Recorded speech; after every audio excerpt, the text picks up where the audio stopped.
What is reality? Reality is what we believe to be true about the nature of our surroundings. But how do we come to decide that true nature? Do we conceive it completely on our own? Or do other devices gently sway our thoughts onto a pre-decided path? This is the hard question we must all ask ourselves as free humans on this planet. Who sculpts your reality?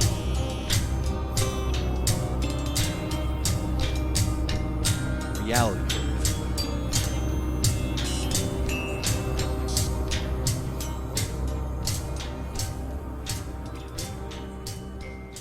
What's up, guys? Wednesday night. It's time for your reality brief. Another quality edition. I'm Dan. I'm Don. Wait, and what? This is alternate. Wait, what just happened? Not really Dan. Did we get time waved? Did we just get Mandela I think we had again? a little bit of Mandela effect going on there. Good God. You never know when it will strike. Thank you for joining us tonight. We've got a special guest tonight, Mr. Eric Rains of Unleashing naturalhumanity.com. He's an energy worker. Been around for several years now. Comes highly praised. He's done a lot of work with secret space program veterans and stuff like that. So, I mean, I guess, without further ado, Eric, you there? I am. Thank you for having me on tonight. Hey, not a problem, man. Thanks for coming on. Yeah, thanks for taking the time to come out and be part of the whole thing that we got going on. Yeah, definitely. I'm excited about the symposium that we've got going on here in a little bit too. That's going to be great. I love that you just teased that just now because we've been trying to drop little hints about that here and there. Like we've got some giveaways and stuff. See that right there? Oh, it's a visible cat guy again. Yeah. So, yeah, it's going to be a good time. Yeah, it's a really good lineup that you guys pulled together there. Yeah, it was. Last year was great, and this year's even better. Good stuff. And that's the way things keep going. You just put it out there, and then all of a sudden you figure out how to do it better the next time. Mm-hmm. Hopefully, it'll be a smashing success. But we'll see how it works out because we had a lot of fun last year. This show is a train wreck more times than not. So Eric, now on your website it gives a brief bio, what you've went through and stuff and how you discovered that. So I guess before we even start, how exactly did you even come onto this type of stuff, this energy work and the realization that this was real, and so how did that culminate?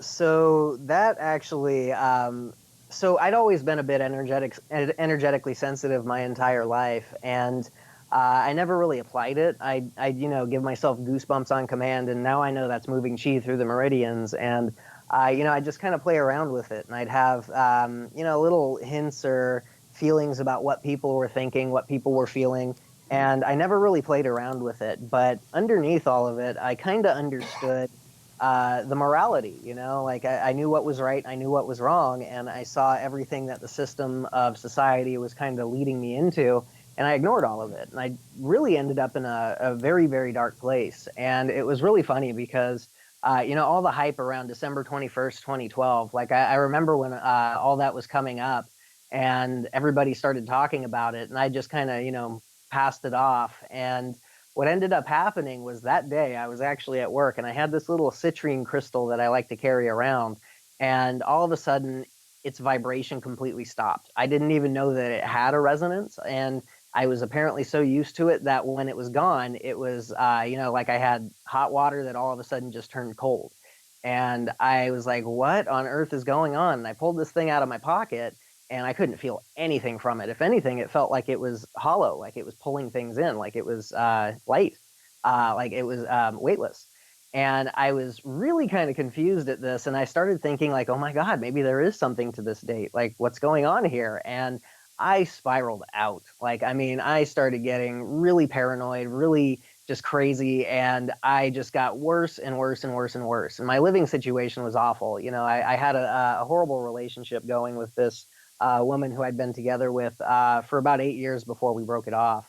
And when I finally broke everything off, I ended up having to move back into my mother's house at 26 years old. And I had my 9-month-old daughter with me. And it was that whole culmination, that I got to the point to where I just couldn't handle the intense amount of negative emotions that I was feeling, and I was either going to fix it or I was going to take myself out. And when I was faced with that realization, I was like, all right, time to throw everything up in the air and see what happens. And like one of the questions that really led to this whole deconstructing of myself was, what would you do if money didn't exist? And here I was, I had no idea whatsoever. You know, I'd definitely take like a year off and just be lazy, but what would I start wanting to look into? What would I start being excited about waking up and doing, you know? And I had no idea. Like I had no clue about who I was, what I was passionate about, or anything. And it all came back down to when I was 15 years old, I took a chiropractic assistant ROP class because I was really impressed with the chiropractor that I went to, and I wanted to learn more about it. And there was a lady in there who taught me, well, she taught me some Reiki stuff as well, but she showed me a few massage moves, and I was using them on her, and she was telling me, you know, you've got really good hands, Eric. You should probably look into getting into massage or some type of physical palpation because you've got an instinctive touch for it. And that really stuck with me. And I'd use those moves that she showed me off and on over the years here and there, and it really helped people out. And I remember just the only thing that I could actually look back in my past that I enjoyed feeling was when I was able to take somebody who was hurting when they were in pain and help them feel relief. Like that sense of relief, I recognize now it was helping me to relieve the pain that I felt inside. And so I was empathically feeling their relief and then kind of feeding off of that as well. So it was really a vampiristic thing, but that's what got me into looking into this to begin with. And once I got into massage school and I started learning how the body worked, all of my martial arts knowledge that I'd been doing since I was 5 years old, it applied in a completely different way. It was like I had been studying one side of the coin so intensely that I didn't even realize there was another side. And when that doorway opened, I recognized why the true masters of the martial arts are also some of the best healers on the planet. It's because there is a dichotomy. When you know how to hurt somebody, you'll know how to heal somebody. When you know how to heal somebody, you know how to hurt somebody as well. And knowing what I knew with the martial arts, I was able to apply that directly to helping people out. And that really started to open up a whole new doorway of understanding for me. And I knew that there was a lot of energetically blocked motion and movement inside of me. Like I couldn't feel emotion very well. I thought for a while I had Asperger's. Like I just couldn't feel emotion. And I remember feeling an emotion very intensely as a child, and yet I couldn't at that moment. And so, you know, there was a whole bunch of things that built up around this, knowing that I had something inside of me that was more than what I felt like I was in that moment. And that pathway started me looking at healing myself, healing other people, and starting to just feel good inside of my body. And it just led from one thing to the next, to the next, to the next. And I ended up having a Reiki session just randomly pop into my lap. And it changed everything. It started to drain that heavy, hard sensation that I had inside of my chest. And for the next 3 or 4 days, it literally felt like my chest was leaking fluid. And after it stopped leaking, there was a sense of relief, like my chronic pain in my shoulders, the tension, everything started to really relax. And I actually was able to take deep breaths and not feel restriction or shakiness or tension or anything like that. And that was when I started energetically activating, because then I was able to feel my energy a lot more clearly. I didn't have those big blockages in the way. And that's when I started really applying the energy and the understanding of the chi flow, which is nothing more than your vital life force essence. So let me just kind of explain this real quick. So when people say chi or energy, what we're talking about is the spark of life that animates your soul, that animates your body, that when you're dead, it's no longer in there. You no longer have chi inside of the body.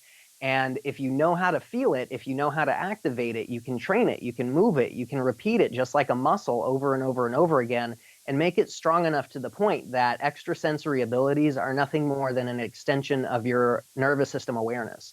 And so I started really kind of playing around with these understandings and feeling the hard energies and like the rotten feeling energies and the sick energies, as well as like turning on light inside the body, you know, the Reiki colors, the red, orange, yellow, green, blue, indigo, violet spectrum.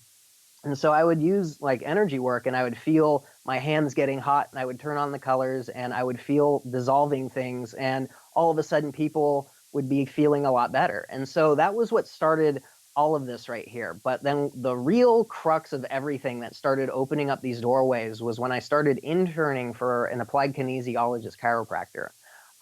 When he started showing me the connections that they use in order to figure out what's happening inside of the body, it absolutely blew my mind. So these guys muscle test. They will take your arm and you'll stick it out in front of you while you're laying down, and they will push down on it and tell you, don't let me push your arm down. And they'll find a gauge or of resistance, and that is your base resistance. And then they will put their hand over different parts of the body while they're pressing down. And as soon as your arm goes weak, and they'll feel it because all of a sudden you can't hold your hand up anymore, they all of a sudden have a point to then go in and look at and say, okay, so the dysfunction is here. This is where the body is weak. That's where the attention is brought to. And then they start asking questions. Does this vertebrae need to be twisted that way, this way, push forward, backward? And then they get the confirmation for the adjustment, click it into place. All of a sudden you have bioelectricity going through the nervous system flow. Everything turns back on, feels great. And I was just blown away by this. And the guy I was working with, he was actually on the phone one day, and he was muscle testing his fingers for this guy on the phone. And this guy was in New York. And I was like, wait.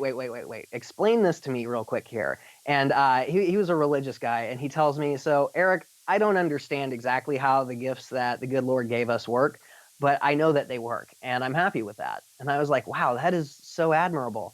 I'm totally not. And so I started this series of about 6 months of muscle testing every decision before I made it. And it started to show me a way to bypass the story in the mind, the words inside of the mind, to get directly to the sensation, to the feeling. And that started showing me direct ways inside of the body to get tension to release. Now, the other thing that started to really blossom in this understanding was that the way that pain exists inside of the body, if it's not direct physical trauma or toxins causing damage in the area, it's because the muscle memory is tight and it's pulling the bones out of alignment, pinching nerves. And so what ends up happening is the applied kinesiologist guys, they'll go ahead and they'll shut the muscle memory down by putting the bone back into alignment. And then you'll have to go back 3 times a week because they have to train the muscle memory back into alignment. What I thought was, okay, well, why don't I just go into that tension inside the muscle and clean that out and then see what happens? Voila. All of a sudden, he was able to send me a client. I go and shut the muscle down, get it nice and relaxed, and then he'd get an adjustment like he'd never been able to get to somebody, even if he'd been, working on these people for like 5 or 6 years. And so we started really throwing people back and forth to each other, refining this. And it got to the point to where I had a 3-base process. I would release the fascia. If that didn't let go, I would go after the lymphatic systems above and below the dysfunction, and I would drain that out. And if that didn't let go, then I would start to actually move the energy. So we learned something called Jin Shin Do in the massage school, and it's pretty much taking the excess energy and moving it through the strange flow meridians, which means that you can hook point A to point B, and then all of a sudden you have a flow between it. And that's the strange flows. And so we would tune into where it's too much, where it's pushing out, where it feels like it's about to pop. And then we would find a place that's hollow, that's empty, where there's not enough. And we would balance the yin and the yang aspects of the energy inside of the body. Lo and behold, things would just completely and totally relax. The muscle memory would let go, and the bones would click into place with natural movement.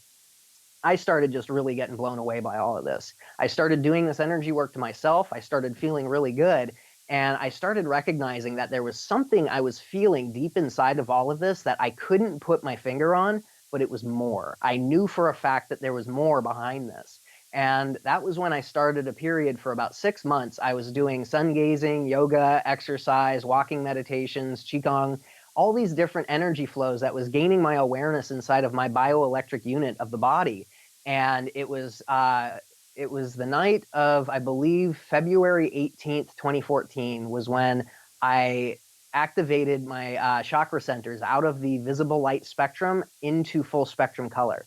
Now, what I mean by this is when we look around at the world around us with our eyes, we're seeing everything inside of visible light, meaning that red, orange, yellow, green, blue, indigo, violet spectrum right there. That's everything that we see, and we think that's all of it, but it's literally less than 0.001% of the entire electromagnetic spectrum, meaning that when we shine a beam of sunlight through a prism and we break apart and see the rainbow colors, we're not seeing all the invisible light that's inside of it as well. And what I ended up doing was activating my heart space into a sun. I encompassed all of these colors of energy into oneness, and it exploded my energy flow through my body in a way that I've never experienced before. And I was so activated and so in touch with the energy flow that my heart space was actually creating a bubble of heat around my chest that was about 35 degrees hotter than the air in the room, and it was actually starting to burn my chin. It was getting like ridiculously uncomfortable, and at the same time, I'm feeling everything around me in about a 50 square foot bubble, including like the dirt and the insects that were crawling inside of the dirt outside of me. And so I'm just blown away by this crazy expansion. And at the same time, there's this click in my temple. And as this click happens, I bring my attention and my awareness to all these things that I'm feeling. And yet I'm still like, what is that over there? And that click all of a sudden starts to have this solid shape of movement. And it slid from the temple right behind where my eye is all the way back to the base of my skull. And it took maybe about 6 or 7 seconds for that slide right there. But in the scope of that 6 or 7 seconds, there was two things that were going on that I really just kind of didn't understand until it made sense in the end. The first was that it started to hurt. That click immediately gave me a headache, and then the further back it slid into my head, the more painful it got, until when it was right next to the base of my skull, it felt like somebody was trying to pound a red hot iron into the back of my skull with a hammer. The other thing was that my own internal voice that I've always got going on inside of my head, got to do this, got to do that, always that commentary that's going, um, it started to change. It got more angry, more disturbed, and more stretched out until all of a sudden I've got this angry bellowing inside of my head. And I'm sitting here with these feelings and sensations I've never experienced before with this going on inside my head. And I'm like, wait a second, what is going on here? And that's when I put my attention onto it. And as soon as I did, it started screaming in just this outrageous, crazy demon speak. Like, that's the only way I know how to describe it.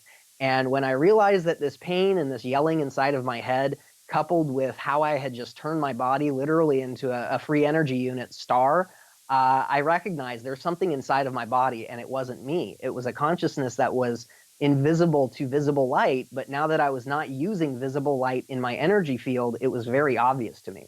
And it took me about 3 hours that first night to finally get rid of this thing. And when I finally finished and I got rid of it, and I felt it, there was this snap and a pop, and all of a sudden my head illuminated like the sun. And I felt this headache disappear, and all of a sudden my whole entire body relaxed, and I felt weightless, like I was floating like a balloon. Like, that's the only way to describe it. But more importantly, the noise that I had had inside of my mind since I could remember, the nonstop chattering, the always playing music, whatever might be going on in the background, was completely and totally silent. There was nothing in there, and it felt like I was yelling inside of a cave inside my head as I was doing this. And I was just so blown away by what I was feeling that immediately, as soon as I lit my head up and started feeling all of this, I felt the same heaviness and this darkness in different points in my body. There was one in my heart, there was one in my liver, and there was 4 or 5 inside of my intestines and my pelvis. And so I spent maybe about the next half an hour cleaning those out. And when I was done, I had no pain whatsoever. Now, like I said earlier, I'd been doing martial arts since I was 5, and I had a rib injury where I got kicked in my ribs so hard that it broke the ribs on the right side, and it blew my vertebrae out on the left and dislocated the ribs on the left side. And every 2 or 3 times a month from that point forward, it would seize up on me for maybe a day or two. And it felt like I was getting stabbed in my ribs. And there was just always this pain. There was always this tension. And that was completely gone. I couldn't feel any of it whatsoever. I was feeling movement and warmth and blood flow inside of my musculature in a way that I couldn't understand or put my mind around in that moment. But now I recognize that I was actually feeling my lymphatic systems. I was feeling my pulmonary systems. And so that first activation right there, that showed me these dark, heavy things inside of people. And I then, in clients in massage who would be open to this, I would say, hey, I'm feeling like there's this really heavy, dark thing right here. Can I clean this out energetically? And I started putting together this whole cause and effect. It's like, if there's heaviness here, there's pain in that area right there. If I clean this out and I flush it out the foot and let it go, the pain disappears. And I wasn't doing this very often. It was maybe, once or twice a month for people ever here now and then. But then I went to this conference in Mount Shasta, and one of the speakers actually heard me talking about how I could remove these things, and he called me out and he said, "That's a bunch of bull crap. You can't do that. Nobody can do that." And I said, "No, I'm telling you, like I do this, and I know how to do it. I can do it for you." And he says, "You are going to prove it to me because I don't believe you." And so I went and I worked on him after he got done with the speaker panel, which, by the way, I didn't know he was one of the speakers there until after the speaker panel. And once we got done, he told everybody about it. I worked on another guy. His name was Ted Marr. And Ted Marr's got a radio show up in the Seattle area. And he was blown away by how he felt. And he had to get me on the radio show then. And so I got really exposed to quite a few people with this knowledge really quickly. And I had a lot of people kind of flock to me for healing on that level. And it began this whole process of deconstructing the activation into a logical process of understanding that I could put into scientific, into religious, into atheistic terms, into whatever terms that we need to understand this, because it's something that is underneath the surface of all of mankind. The reason that the world is the way that it is right now, it's not because there's a select group of people who want to hold on to power over the masses. It's because these guys are so heavily controlled on the etheric level that they don't realize their impulses, their thoughts, and their emotions aren't even theirs anymore. It's being driven by an agenda of a much higher level of consciousness on a vampiristic and negative scale. And the whole reason the world is the way that it is because these negative beings that operate inside of this frequency, they need the fear, they need the hate, they need the anger, because these are almost like fine wines to them. They need them to survive. And this is why the world is the way that it is. When we have the ability to save the entire populace from starvation for $30 billion a year, and yet we're spending $500 billion a month on, warfare, that's when we start to recognize it's not about being in power. It's about causing the darkness inside of humanity right now that's happening. And so you end up having these multi-levels, and you have like the secret space program, you have the Illuminati, all these things that are on the physical levels, but it goes so much higher than that, because when we start getting into the higher levels of the secret space program and seeing the reptilian controllers, these Draco controllers, these guys aren't even the physical end-all be-all. They're being controlled by something called an archonic consciousness. Now, the Archons are the big, I guess you could say, vampires that are on the etheric level. These are consciousnesses that do not have a body, that exist inside of the plasma frequencies. And when we start seeing this from that perspective, it comes down to realizing that just like the visible light, that we've been blocked away from seeing the entire electromagnetic spectrum, but still thinking we're seeing everything, that's what's happening with our English language, with our spoken word. It's causing us to ignore the entire language of the body that it speaks underneath that surface. And so we'll end up with stories and programs that justify any level of crap that you'll put yourself through. Well, that person did this to this and blah, blah, blah, that and that. And so it's perfectly okay if I feel this rotting ball of anger and hatred towards them. And really, that feeling inside of you is a very physical, real thing. And it's more real than the outside world around you is. Because when we look at the actual construct quantumly of reality, it's all empty. The entire atomic structure is 99.999% empty, meaning that there has to be something keeping this from collapsing into nothing, into nothingness. And this is that energy, this is that frequency. And all we're seeing is a tiny fraction, a tiny percentage that we can see with our visible eyes. Even with our technology, we can't see the scope of it, but our consciousness can. And that's what's so important about this work here. It's not about, being pure and pious for, the sake of it. It's about actively going in and finding that joy and that love inside of you and focusing on that so much that you can then be aware of that darkness that's inside of you as well, but bring what you want into it. And it's called transmutation. It's the ultimate alchemy stone. We are the philosopher's stone. And inside of this understanding, we turn base metals, this lead, this heaviness, into gold, which is the transformation process. Pretty fun stuff. And then there's inner alchemy too, which is, kind of like it's been stated that inner alchemy, the transformation of consciousness into higher consciousness, is the goal of the Western magical tradition, the Hermetic tradition. Mm-hmm. Or Exactly. or as the general manager at my job says, I'll turn those Smurfs into gold. Sorry, it's an inside joke. I know someone from where I work is watching right now, is having a blast with that. So Sounds like a lovely story with a lovely background. yeah, it is. So, do you consider what you do to be magic, or do you consider magic to be, an approximation of what you do, or how do you view this overall? Like, So I actually consider this one of the 3 levels of magic. So there are Very different levels of existing inside of your reality. And the first level, you'll see people who have, tarot cards are a lovely type of a symbolism to evoke that energy of the seer to become the oracle energy by using the symbols. Reiki is another one that uses symbolism. If you have like a pagan type of a ritual where there is a ceremony, that's a symbol as well.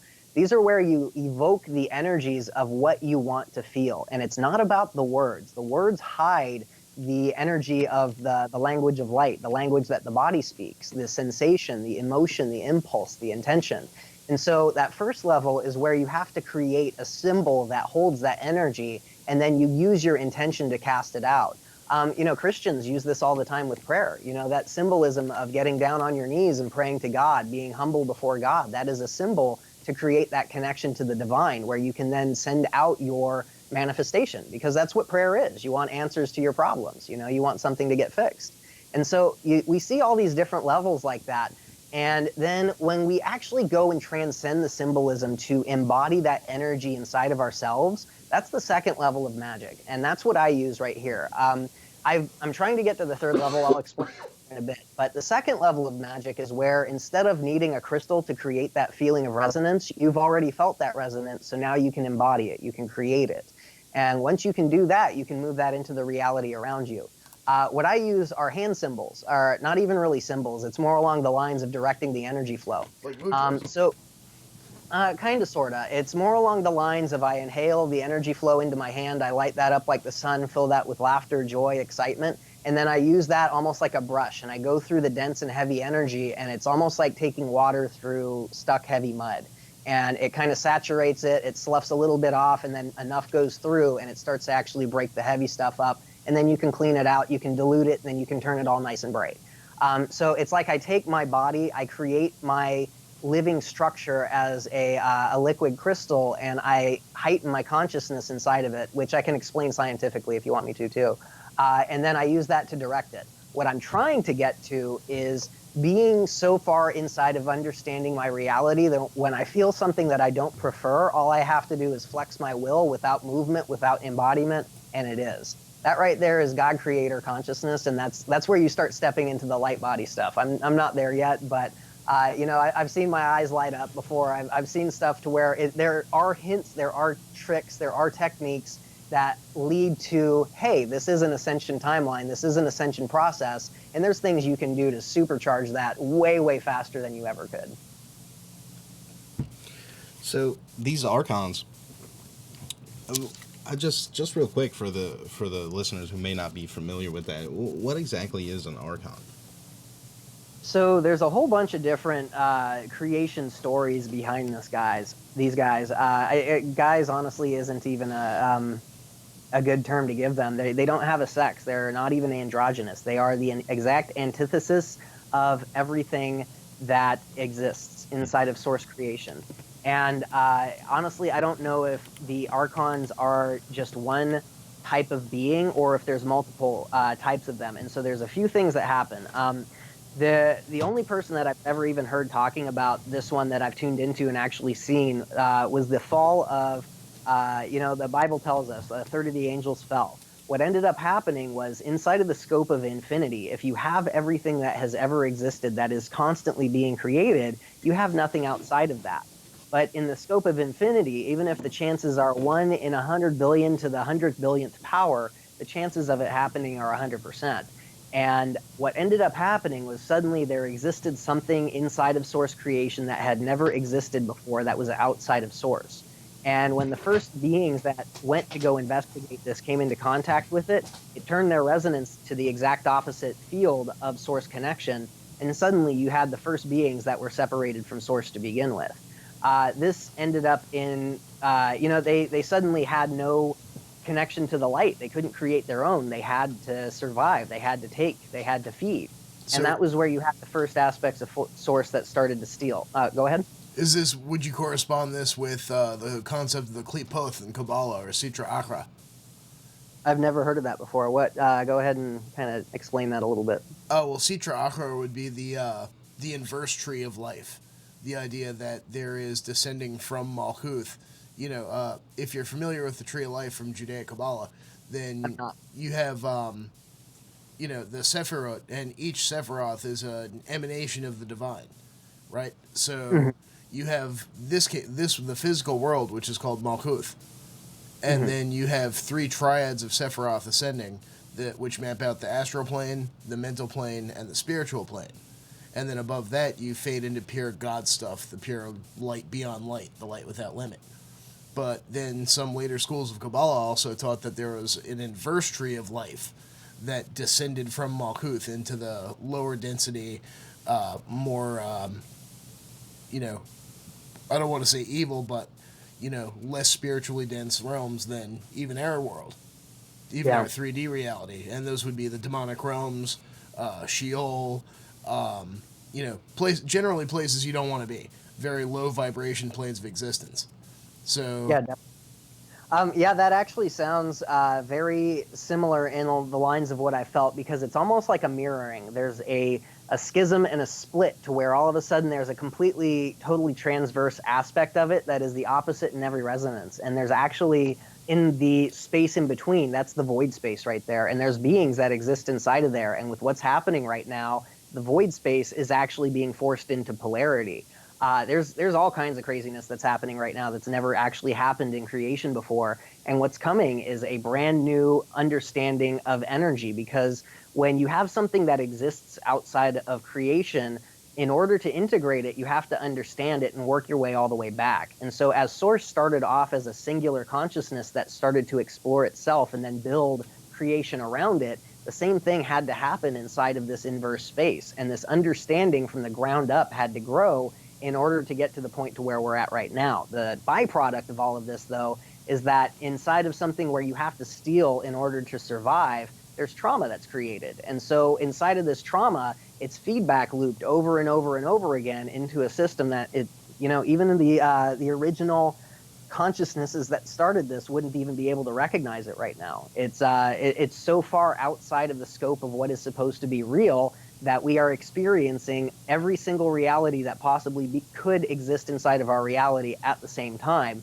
And that's how you trap unlimited consciousness. You give it infinite decisions to stay inside of time. Well, now, I've discussed this idea on the show before, but I'll run it by you. I had an idea to create a sigil that would allow, say, from this point forward in time, would allow me to share information with all future versions of myself. However, in this timeline, I just never got around to it, right?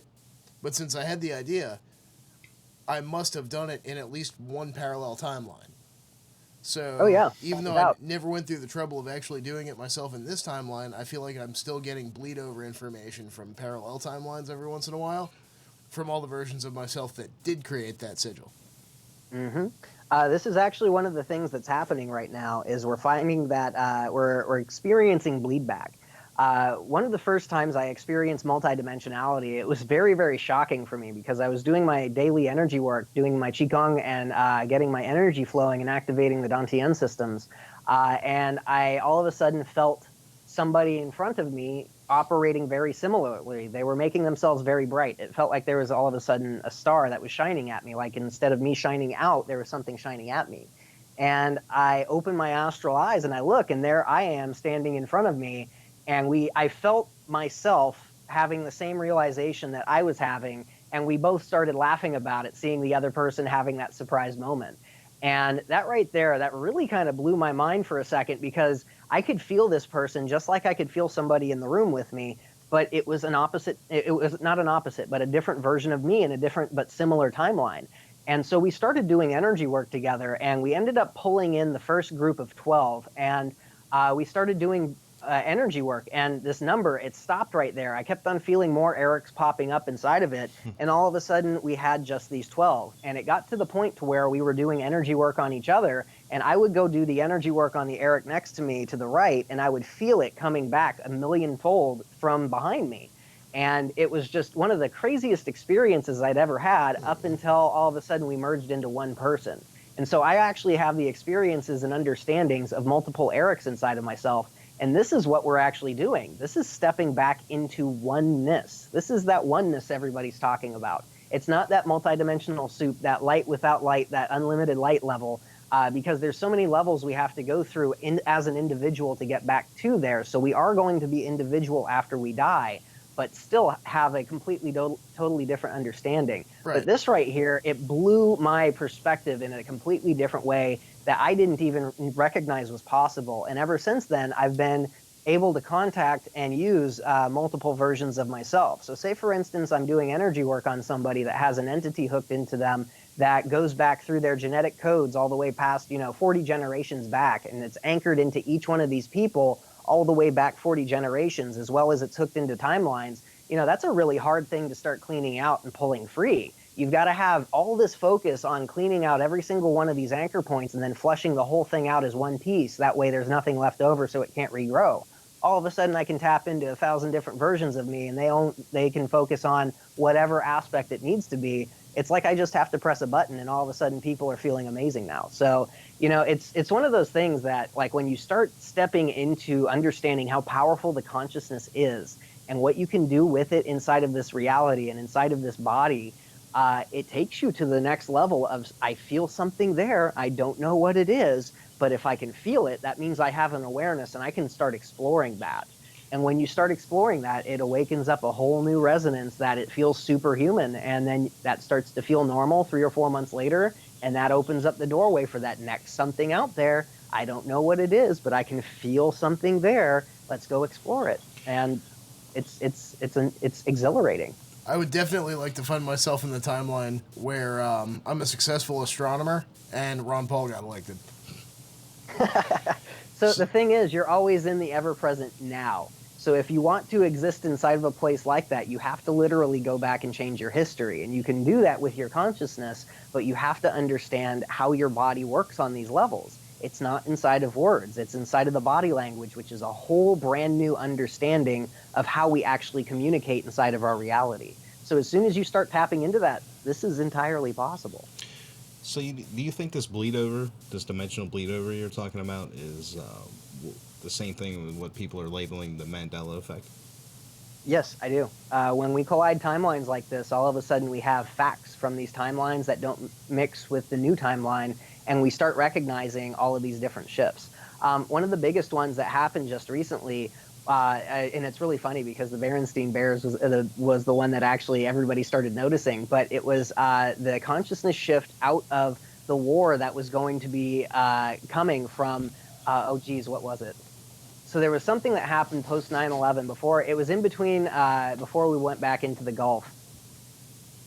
I forget what it was, but there was a consciousness shift that actually happened. And it was really funny because when I tuned into it, it was actually, if you tune into people who suddenly went back to the earth, you suddenly had people who were gardening, who were putting their hands in the dirt again. They literally hijacked this whole entire war timeline, and it caused such a snap inside of people's consciousnesses that they started noticing things that were frayed out the edges, that weren't lining up. Because there was supposed to be World War III happening right now. There was supposed to be an extermination of the entire populace. And the reason that it hasn't happened was because the collective balked. They said, no, we're not doing this. And the connection back into the earth actually started to shift all of it. And that's one of the major reasons why we're seeing this Mandela effect. We've got the natural ascension timelines, and then we have the false timelines trying to pull us into complete and total transhumanist domination control, to upload us into the cloud, and then we have no control whatsoever. And so we've got these two competing timelines, and these snapping organic timelines and the artificial ones are showing up in the Mandela effect. It's really an amazing thing when you start looking at it. Mm-hmm.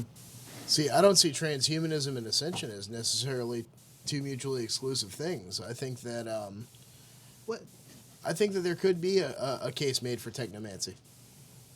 Well, I'll just put it this way. When you rely on something to do something for you, it becomes a crutch. And if we rely on artificial intelligence to the point that we are no longer thinking for ourselves, it's going to be able to take over humanity because it will have control of the collective consciousness. And when we no longer have the control of the collective consciousness, when there's something artificial that doesn't understand that God connection, we don't have that spiritual survival morality that's ruling the collective evolution. And that's when we start seeing, that's what the Greys are. Like they're a complete and total hybrid cyborg automaton. They are physical in nature, but they're mechanical in nature at the same time. So, it's all about using things as an activation, just like plant medicines. You can't get enlightened by doing a bunch of ayahuasca, but I'll tell you what, you have a peyote trip or you have a mushroom trip or an ayahuasca trip that enlightens you to a deeper understanding, and then you explore that and you walk through the gateway that it opened for you. And your conscious technology is going to be so much more powerful than it ever could be. I dig that. I mean, the way I've heard it is automation is basically split into 4 categories. You have your stage 1 automation, which is stuff like windmills, the water wheel, simple tools, right? Like hooking a plow to the back of an ox. That's technically stage 1 automation. Stage 2 automation is, stuff like, metallurgical presses and, basically Renaissance era technology, steam engines and whatnot. Phase 3 automation would be what we have now, computers, the internet, early AIs, and that sort of thing. And what we're talking about with the Greys, that would be a great example of stage 4 automation, where your tools are capable of making decisions for themselves and carrying stuff out intelligently to free up, say, the mother species that created these things, such as the Greys, frees up their time to do other stuff, like terraform planets, for instance, or, create works of art, or whatever it is that they do. Yeah, definitely. No, I could totally see that. But then again, we have to have the conscious element of control. We can't have anything that makes decisions for us. And that's where we're heading right now. We have everything that's really dumbing down the human being right now. And it's really funny because I was really into the Dune series when I was a kid. Did you ever read that? I never read it, but I saw the movie. So the movies are a horrible injustice to the series. So just so you know. Fair enough. But they actually went into... after Frank Herbert died, they had his son and another author actually recreated the entire backstory of how they ended up in that place.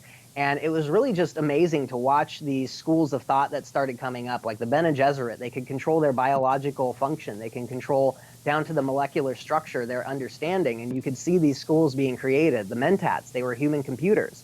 And, and it's really just amazing to recognize that potential is actually here inside of humanity right now. We could literally go fully automated to the point to where, unautomated to the point where human function is controlling all of the decision-making processes. And then we're using extraordinary levels of technology to use our conscious will to become stronger, such as, space travel, technologies along those lines.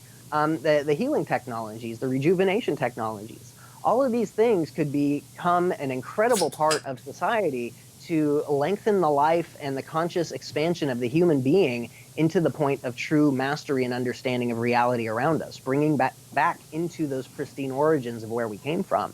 Because what we're looking at right now is not that. Our phones are taking over our lives. Like, do you know any of your friends' numbers? Actually, yeah. Yeah, I do. So you guys are actually in a small minority. Yes, we are. I went without owning a cell phone until about 3 or 4 months ago, and I needed it because I was for business purposes. You know what's crazy though? I still remember my friends' phone numbers from when I was a kid. I still remember like.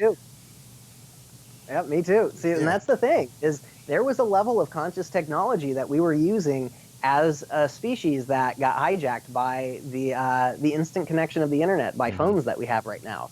And so we're going through an organic timeline of ascension, and where we're supposed to be developing telepathic abilities and recognizing that we're having full-blown conversations with people and then physically meeting up with each other and being like, oh my God, you actually had that experience too? We're bypassing that, and instead we're immediately thinking of our friend because that friend's thinking of us, and all of a sudden the text comes through.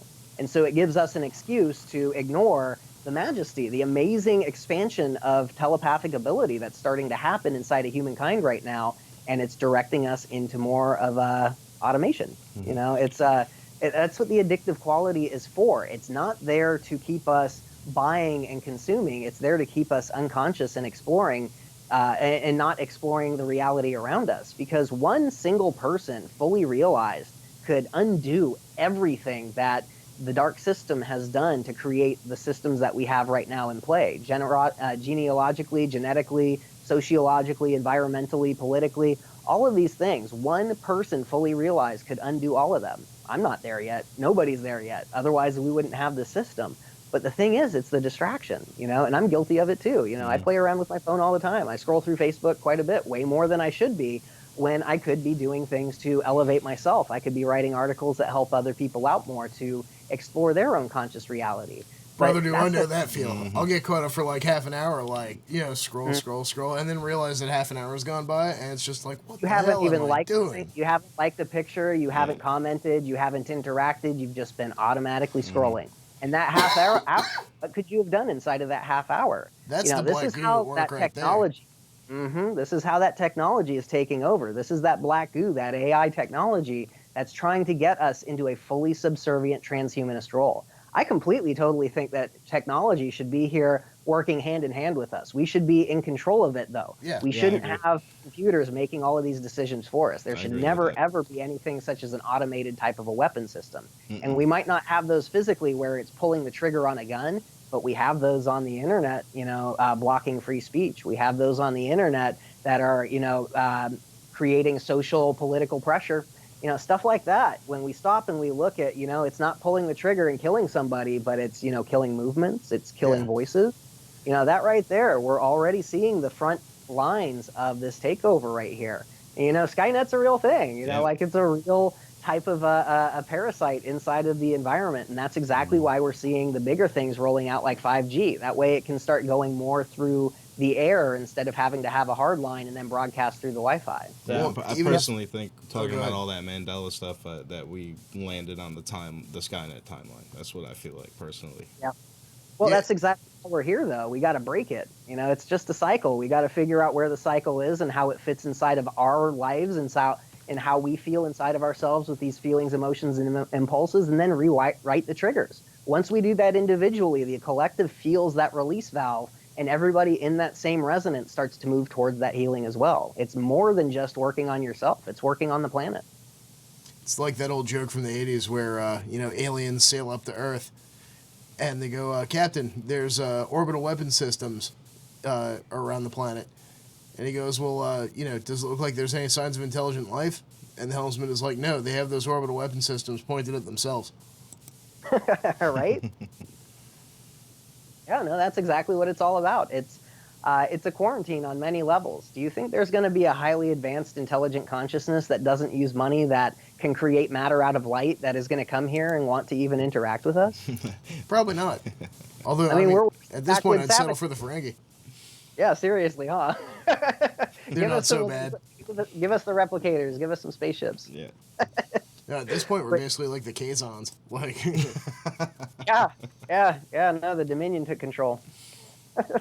The ones that were you know, as a species, 7 of 9 was like, no, assimilating them would have brought us further from perfection. Why would we bother?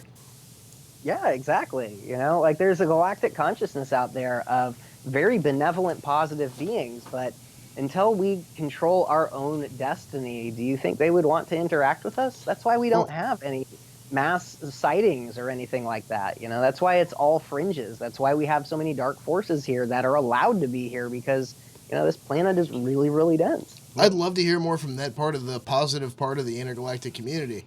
Like the Zeta Reticuli, the Sandia crew, they seem like fine lads.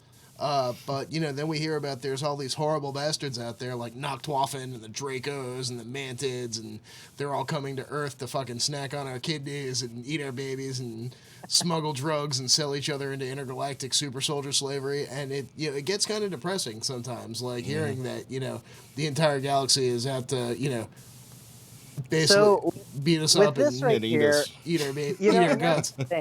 That's the thing. It doesn't feel good when we hear these types of things. We need to be aware of these types of things because there definitely are some of those things going on. I think a lot of some of the really crazy stuff that we've heard has been sensationalized. I don't think it is really that insane and intense. I think that's actually more of a physical human thing that's actually happening right now. I don't think this is an extraterrestrial thing. It might have extraterrestrial oversight, but most of the atrocity that's happening right here on the planet has been created by systemic trauma that created people who can now fracture and blank out and create that trauma inside of other people.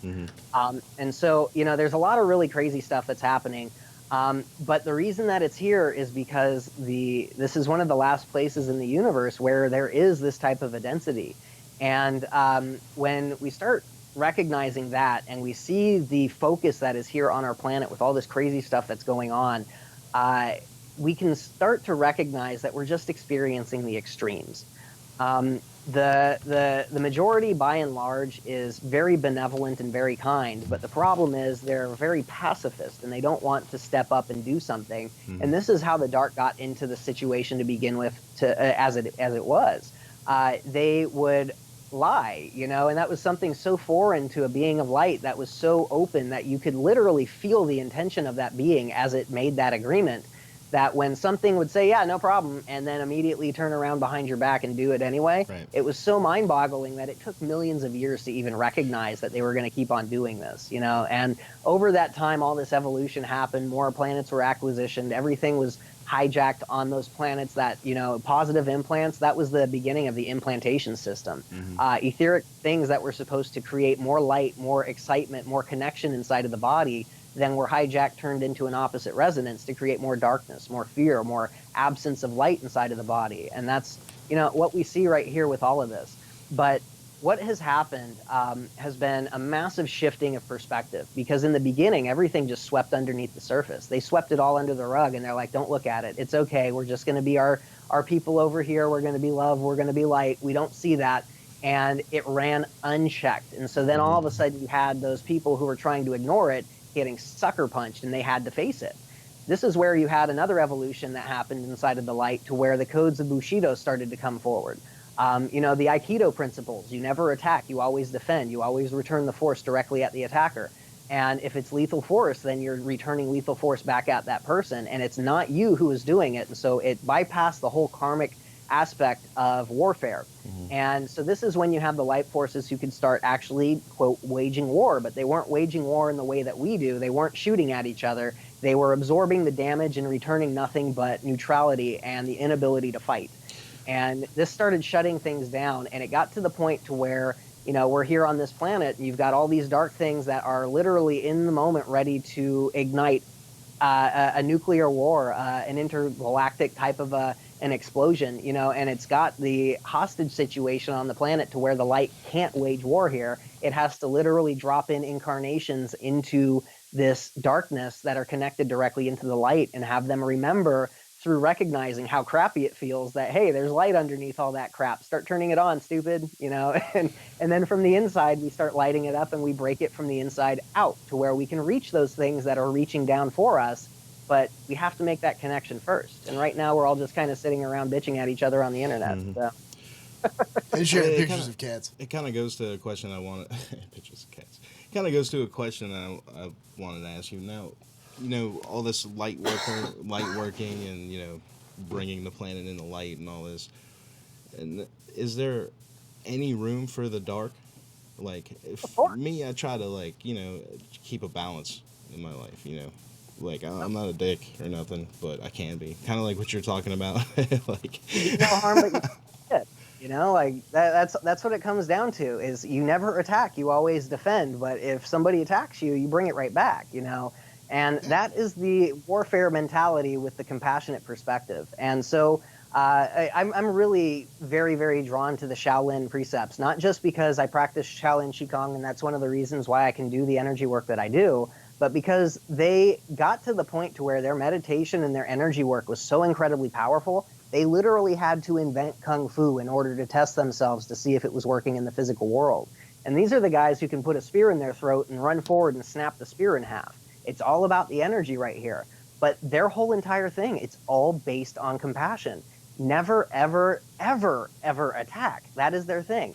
Always hurt rather than, or check rather than hurt rather than maim rather than kill, because all life is precious and can never, ever be replaced. And that right there is where we need to start recognizing we've got to start finding our voice. We got to start finding our backbone and step up and say, this is unacceptable. This is not allowed. And when we get that warfare directed at us, we recognize it and we weather the storm and we stay solid. This is not allowed. And we go and we return in that space and we don't fight back, because that just creates more conflict. That creates the cycles that create this more and more again. But when we start to step up as a people and we say, this is no longer perceptive in our reality, this is something that if you do this, we will ostracize you. We will not engage with you. We will not attack you, but we won't engage. And you are on the fringes. You are on the outside now until you come back in and you adopt this different way of thinking, this different way of life, this different way of understanding. And this is the way that we are all supposed to be feeling morally to begin with anyway. And there's nothing wrong with stepping up for yourself. You know, I'm a martial artist. I was actually an amateur fighter for a while. You know, I am a very huge proponent of self-defense. I have no problem with it whatsoever. But you will never, ever find me walking out and being the aggressor. Ever. Yeah, that's the government's job. Zing. And they hate competition. So we're coming up on the hour, so we're going to take about a 10-minute break. So if you need to, you know, get a drink or, you know, use the facilities, whatever, now would be the time. And in the next hour, I'd like to kind of get into a little bit of what type of, you know, entities and attachments and implants that you might come across in people, and, you know, what they are and what they do. And I'd also like to open it up for questions for people if they've got any questions from the YouTube chat or Facebook or Twitch or whatever. See if we can get any viewer questions for you. So we're going to go ahead and hit that break, and we'll see you guys on the other side.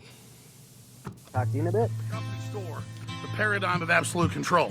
And that's why we're just out here doing simple things, pointing out that we're meant to be in nature and be natural. And this is where we find the source that God made to transcend the New World Order. And that's why they want to try to keep us out of it. I'm angry. I've had enough of these people. They're a bunch of Christian murderers, scum. They're on giant death factories, keeping babies alive and selling their body parts. What more do you need to know about these people? I go out and face these scum. They literally crawl out from under rocks. They have green looking skin and they run around screaming, we love Satan, we wanna eat babies. I have them on video. Hillary's in the creepy, weird, sick stuff, man. She sleeps in the same room with that creepy, weird woman whose mother wears a hood over her head. What the hell? That woman number one is ugly. Imagine how bad she smells, man. I'm told her and Obama just stink. Obama and Hillary both smell like sulfur.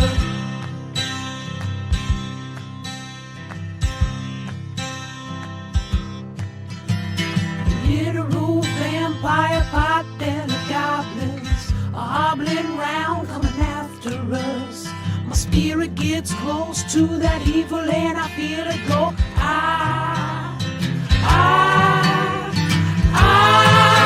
We're such self-centered crap. We don't even notice hell itself rising up against us. Millions upon it, people of the very worst type, and I'm so pissed. We're gonna stab your daughter at the mall. We're gonna stab your wife, your son. We're gonna stab you with a butcher knife, and then the police chief is gonna say, we love our Somalis, we love our Muslims. Oh, they're so good, oh, they're so sweet. Like beef. I smell like beef. I smell like beef. I smell like beef. I smell like beef. I smell like beef.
this fucking thing over here. Where'd it go?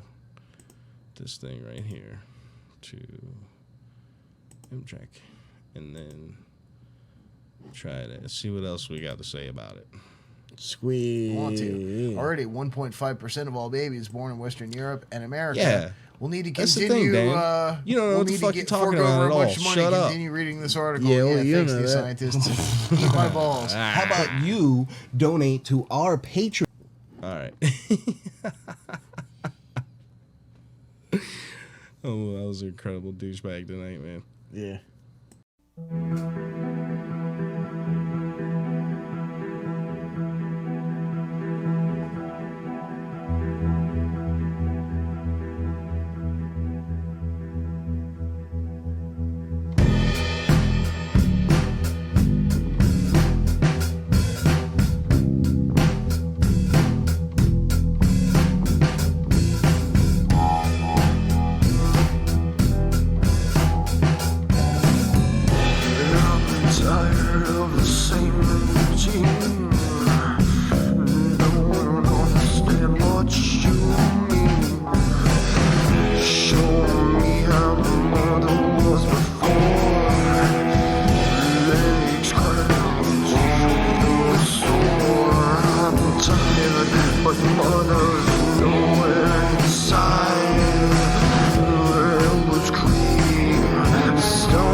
Hey, we're back. Yeah, we're back a little early. We're back, guys. Hour 2, the hour of power. It's pretty powerful. So, you know, we got the rigmarole we can go through, but we're not going to, so. Because soon you're going to be able to go to realitybrief.net and you're going to learn all about that kind of stuff. And right now, I don't have the energy for it. So. If you just Google Reality Brief Bandcamp, it's worth your time. Yeah, we got If you Bandcamp, Google Reality... Oh, yeah, we got swag.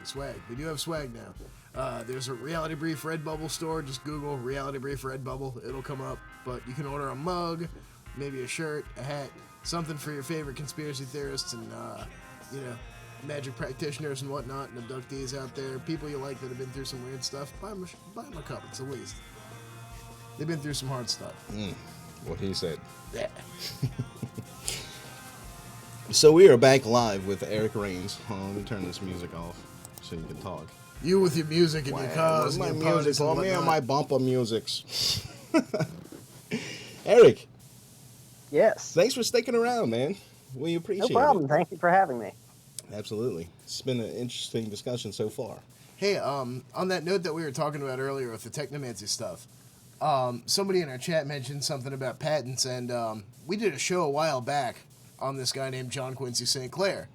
This guy was an inventor, and he's got all sorts of wild patents, and if you Google John Quincy St. Clair patents, all kinds of fun stuff is going to come up. But two things that he patented were that we have a personal interest in. We're thinking about building them because they might actually work. Hey, we got a call coming in. A personal chi amplifier and a remote viewing box. Not taking calls right this second. Sorry. So we're not, huh? Oh, okay. Not right this second, no. All right, right on. So, yeah.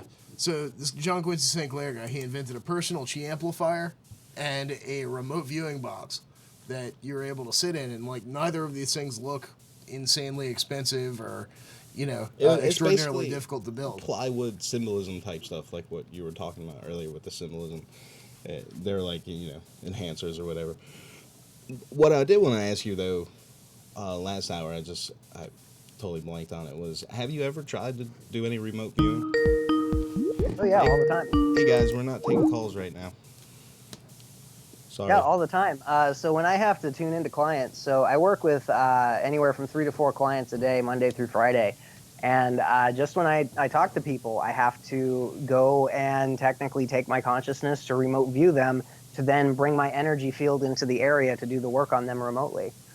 So this is something I do fairly often. Now, my sight is not something that I guess you could say I don't really see in the way that most remote viewers see. What I feel is the energy and the blockage so intensely that I have a 360-degree image of what's in front of me and what the energy is and what resonance it is. So I won't be able to see your face or your clothes or the environment around you, but I can feel the energies of all those things around you. And so I can tell that there's a shirt there. I can tell that, you've got long or short hair, but I won't be able to, say if you're white, if you're black, if you're Chinese, I won't be able to tell any of those things like that. So that's actually something I've been working on myself, trying to upgrade my abilities to do that. But I just, it's one of those time things. I just don't have enough time, and I haven't really put that much of an effort to do it because it's not something that I really need to do at this point in time.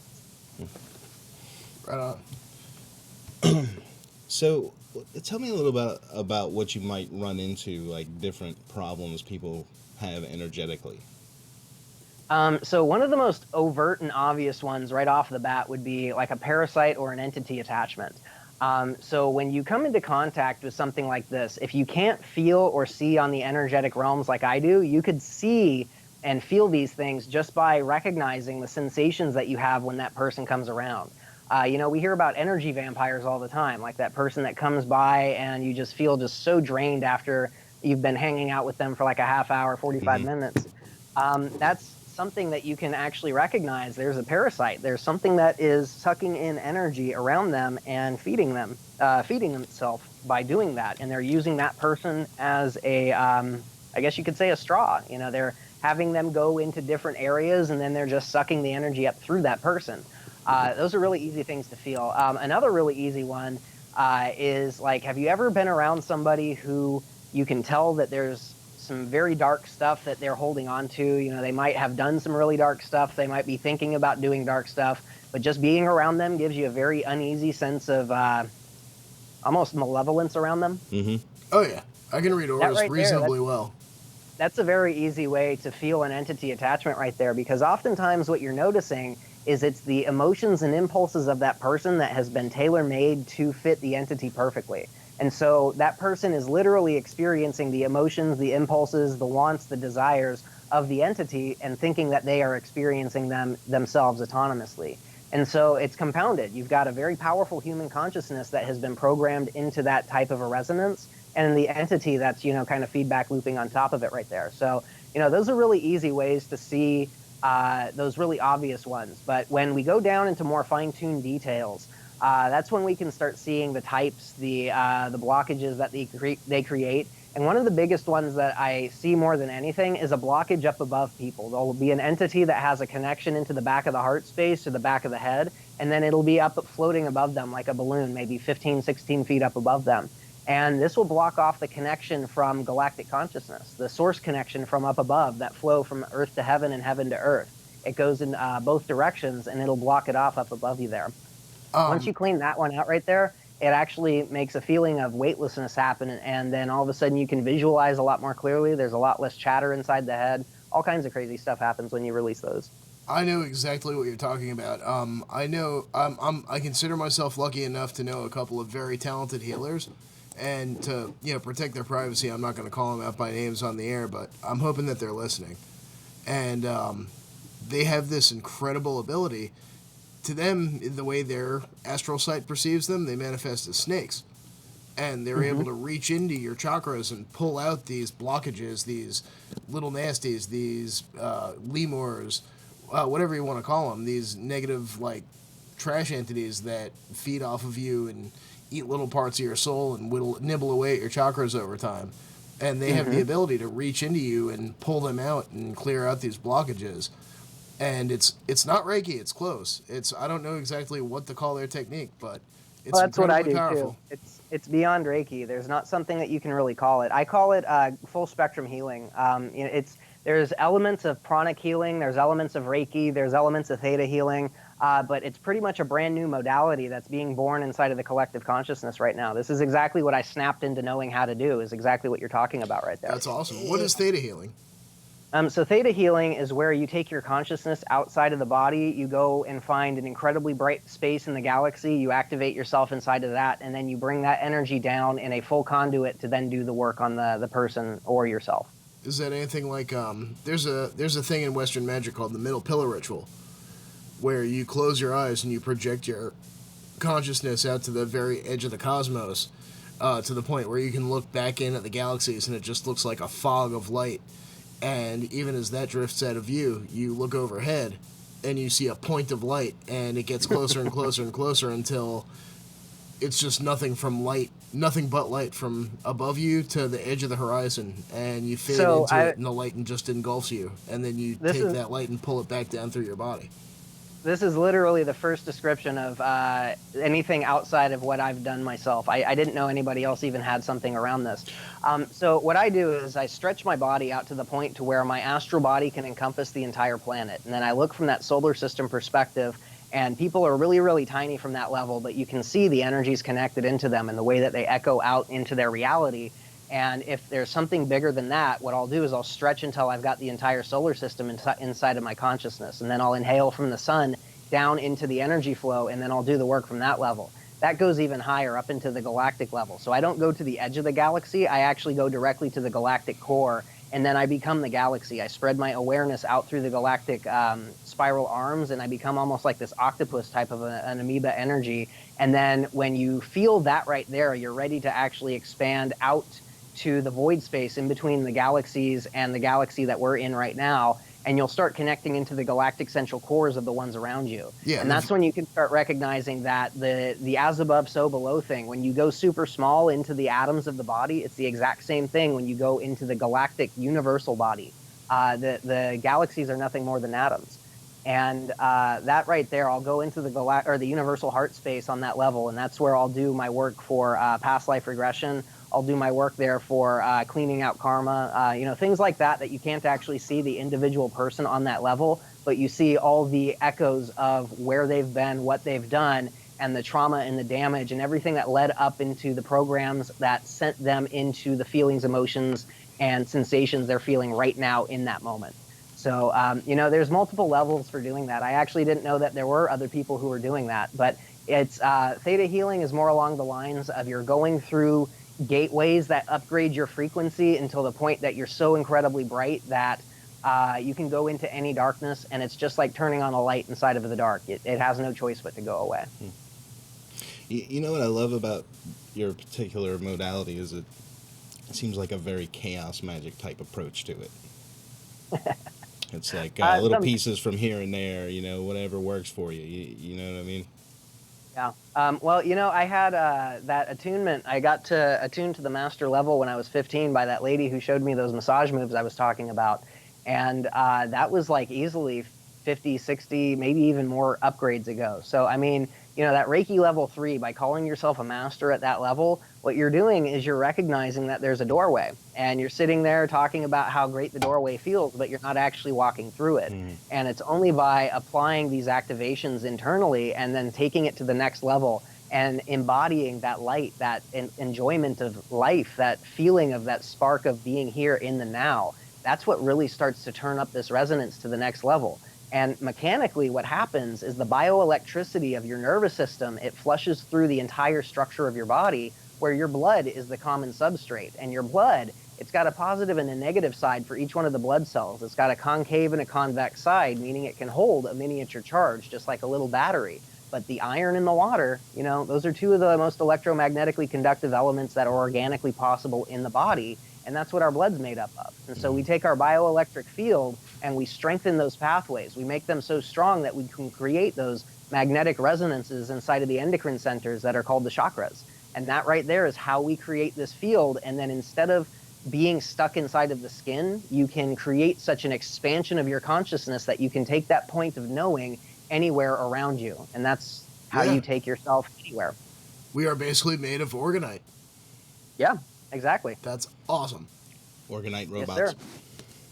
No, Yes, for sir. real though. Somebody who's very close to the show has been recently going on a great deal about orgonite, and that's actually kind of an amazing realization that we ourselves are made of orgonite. Mm-hmm. It goes deeper than that, though. We're not just made of orgonite. We are self-activating, conscious, programmable orgonite, meaning that where if you feel this resonance, you feel this strength on one level, you can take your focus into it and turn that volume dial up until you feel it so intensely that it goes to the next level. That is literally lifting your vibration. It's cleaning out those traumas that are those heavy pieces inside of you, those damages, those programs that you don't enjoy, that don't feel good, and activating that natural space of being inside. That's exactly what this is. And when you talk about raising your vibration, and that's how you get to the next level, it literally makes you feel like you're losing weight. You feel lighter, like you're floating. It's because you're dropping out the heavy resonance. You might not be able to weigh it physically, but energetically, we hear about it all the time. Ever hear about the weight of the world on somebody's shoulders? Mm-hmm. It's a real thing. Yeah. 100% real. So, would you say that acupuncture would be similar? Would that be a similar way of like trying to relieve a negative energy from your body? You think that's what they're doing, or is that something different? So acupuncture to me feels more like Jin Shin Do. It's the accessing of where it's too much, where it's not moving, and bringing the active into the inactive, bringing the too much into the too little. And it's more of a balancing of the scales, and it's very effective for getting energy flow from point A to point B. And all damage, all disease, all any type of dysfunction in the body, it's all indicative of some blockage on one of the levels of the body, the mind, or the spirit. And what they're doing is they're creating flow, and that forces movement. It's like creating a water passageway through dry, stuck mud. It starts to, seep down and starts to saturate, and then it turns into mud, and it cleans out more and more and more until it flushes through. The exact same thing is going on with the acupuncture. That right there is very powerful for getting rid of internal emotional and physical blockages on the blood lymphatic level and the emotional resonances. But as for getting rid of entities or something like that, that it's a energetic consciousness inside of our energetic reality that's hooking into the physical blockage inside of you. It needs heaviness. It needs stagnancy in order to root its heavy, low vibration sensation into.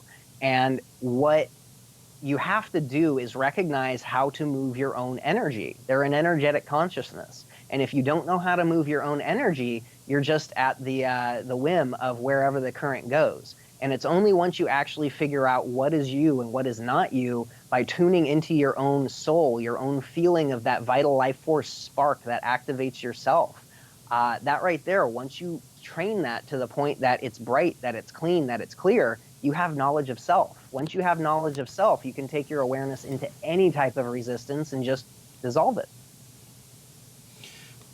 Just want to say, if anybody's got questions for Eric, we're not going to do the phones tonight. You guys jump over to the YouTube chat. You can go to realitybrief.net if you're watching on Facebook or Twitch and put your question down there into the YouTube chat box. And that's enough of your trolling there, Lord Darkfire. Settle down before I ban you. I said no calls tonight.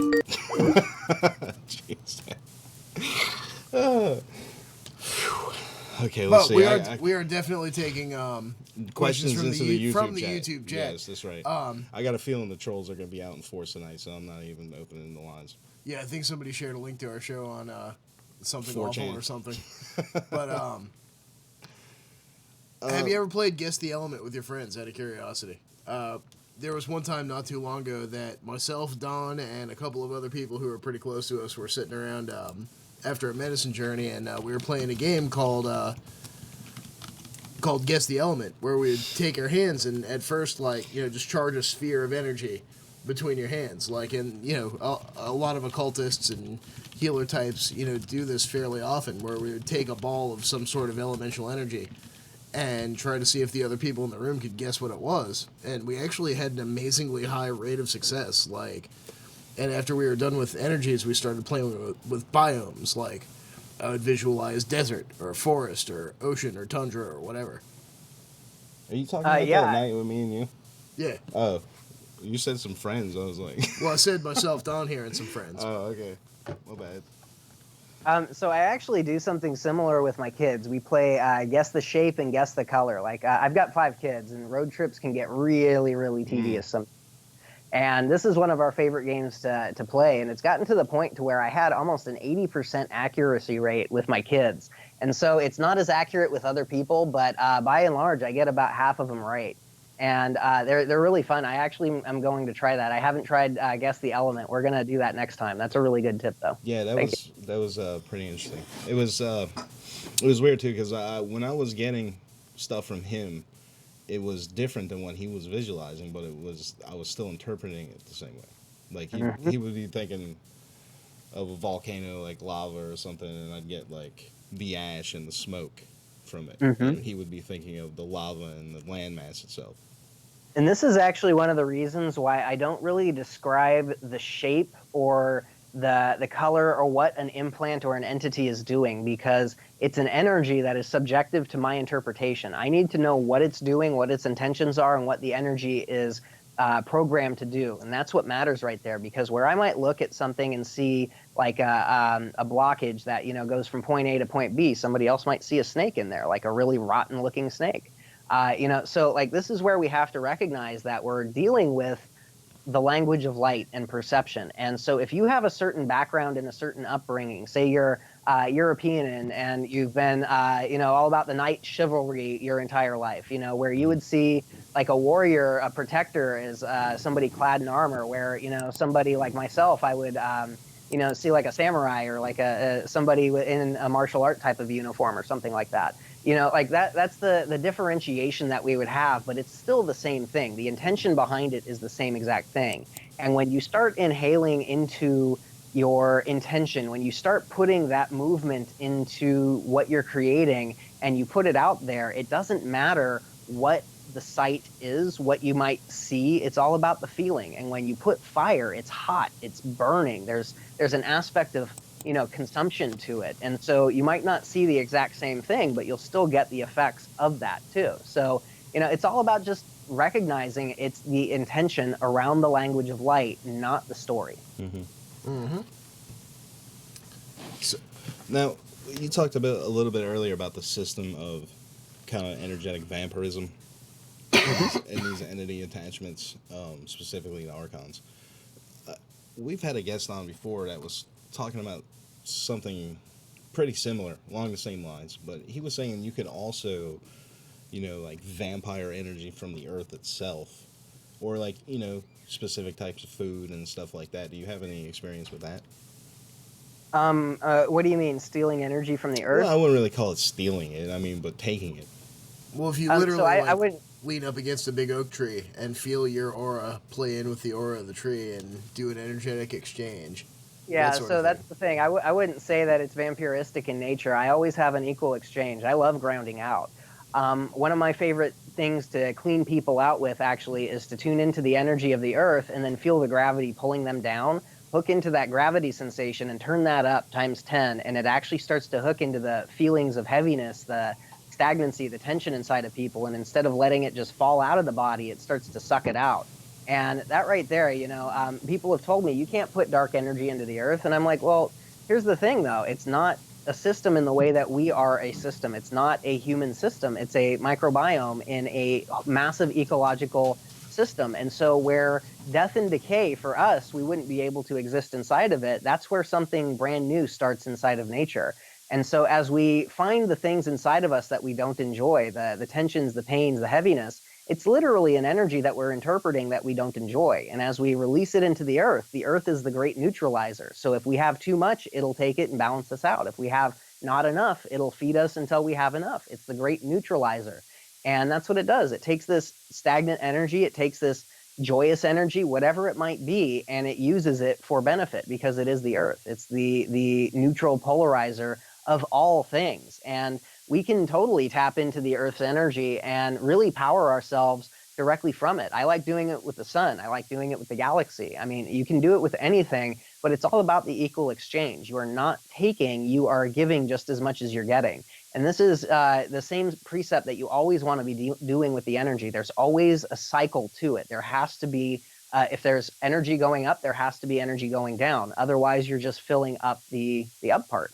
Kundalini actually is my favorite example of this. You hear about people having these crazy Kundalini symptoms that they're literally going insane. And they're having just these crazy emotions, these crazy impulses, these crazy physical sensations. But what's happening is that governing vessel meridian that flows up the spine to the top of the head, it's not having the return of the conception vessel meridian that flows down the front to the body. And so this is the microcosmic orbit that goes up and then also down. And so you have two rivers of flow inside the body. And it's the same with everything else. When you lean into that oak tree and you feel your field commingle with it, you're not just feeling the energy going into you, the tree is feeling your energy going into it as well at the same time. Okay, we've got and then when you focus on it, heighten it, then it gets a lot stronger. We've got a question from the chat. It's kind of wordy, so bear with me here. So I have a question for you, Eric. I've also had some personal experiences with Reiki and other healing modalities. We as practitioners use the same techniques that we use on others when we need healing ourselves. You said you're level 3, I'm level 2, but recently I've been having a lot of trouble tuning in and moving some pretty heavy emotions into a place where they can release. What would you recommend I try? Or with this gift and your ability to scan, could you get me some insight or something I could try? Or even something in my fields that you can pick up on? I need some advice. Yeah. So immediately what's standing out is the lung and the gallbladder and liver area. So these two meridians, the grief, the sadness that gets stuck inside of the lungs, it actually blocks the generation of joy inside of the heart. And so these meridians get blocked up on that level. And then the gallbladder and liver deal with frustration, annoyance, anger, things along those lines right there. And so it's right in between the lung and the liver. There's a point. So what I want you to actually do, if you're listening right now, I want you to take a deep breath and start paying attention to the sensation that flows up through your nostrils. And you'll notice that you can actually follow the air into the face, into the sinuses, and all the way down through the windpipe and into the lungs. And what I want you to do is once you get to the bottoms of the lungs, almost like your lungs extend down into that point up above the liver, I want you to begin inhaling and moving that sensation right into that point. And it'll feel almost like a trickle, a tickle, a tingling sensation that moves into the area, and it starts to make it a bit warmer. And take each inhale going a little bit more in, and start on the exhale, making that sensation that you're pulling into the area blossom open. You're literally going to feel it bud open at the top and then bloom just like a flower down and around all the sides to the bottom to inhale into it again. And as you're exhaling, feel the gravity of the earth starting to pull down anything that is tense, that is sore, that is emotionally stagnant. And there you go. In my mind's eye, I visualize a lotus with 10 petals. That's like a pranic breathing, right? So what I do is more along the lines of like a carnation. There's so many petals that you can't really count them. Or I create a toroidal field where it opens up at the top and then goes all the way down and around. But whatever you feel that pops up instinctively for you, that's your technique. That there's no dogma to this. There's no this is the only way to do this. This is the basics to it. This is how it feels. This is how you bring that in, and find your flavor. Find what works for you. As the chaos magicians would say, nothing is true. Everything is permitted. Mm-hmm. Just exactly. Yeah. All right. So, anyways, we've got one more thing to do here. So. Inhale into that point and blossom it open, and once you feel it starting to get warm and starting to tingle and have sensation in the area, what I want you to do is put a gentle smile on your face. And as you inhale through the nose, pull through the filter of that smile like you're pulling the feeling of the smile right into the area. and you'll feel almost like a tenderness, a fluttering, a softness that starts to relax. And that's going to start dissolving that heavy energy on the outsides, allowing you to drain it more and more into the earth. And the more you do this, the stronger it'll get until it'll flush away. It's not a matter of if, it's a matter of when. No, for real though, I do feel it. Oh, it's really easy. You just have to know how to move your soul around. Looks like they're feeling it in the chat too. She just said, "Holy shit!" Yeah, That's all she said. Somebody in the chat says, "Ask Eric to scan you for implants." I actually welcome that. If you want to scan me for any sort of implants, I'm convinced that I have one in my left shoulder, and I don't know if it's physical or etheric, but damn it, there is something in there. So what I'm seeing right here is actually more physical than anything. What's happening is it's pulling the rhomboid out of alignment, and the rib is getting popped out of the vertebrae. What is that? That's T1, 2, so T3, right in between the shoulder blade and the rib, right, or the shoulder blade and the spine right there. That's yanking that out, and then that's torquing the whole entire rib cage up to the front side where it hooks into the sternum right there. Now, in between all of that, what's holding on right up above the heart itself is a very spiky type of a sensation. It's got etheric wires and electricity sparking through it. You mind if I grab this? Go for it.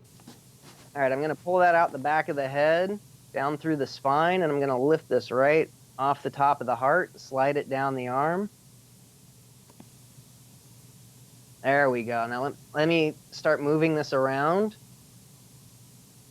All right, what I need you to do, go ahead and roll your shoulder. How does that feel right now? I still feel the sensation in my left shoulder of where the microchip feels like it's like a slow, dull pulsating. So what I need you to look at is any type of movement, sensations, opening, any type of good feeling that's happening in the area. Is it getting softer or less tense or anything? I can't say softer or less tense, but there's like a heightened awareness of it. So what I want you to do is take a deep breath into your hand, just like you were doing into the top of the liver, and see where it gets stuck inside of the shoulder. Yeah, right there. Keep trying to inhale, turn that volume dial up like you're trying to move more and more down into the hand. And on the exhale, I want you to feel the gravity of the earth start pulling on that tenseness in the shoulder there. There's another flush. Let me grab a hold of this in the bursa. I'm going to start rotating the shoulder around. See, this is blocking the whole entire lymphatic pathway down behind that collarbone. Let me stretch the neck here real quick. There we go. It looks like that vertebrae is releasing and those muscles are letting go. How does that feel?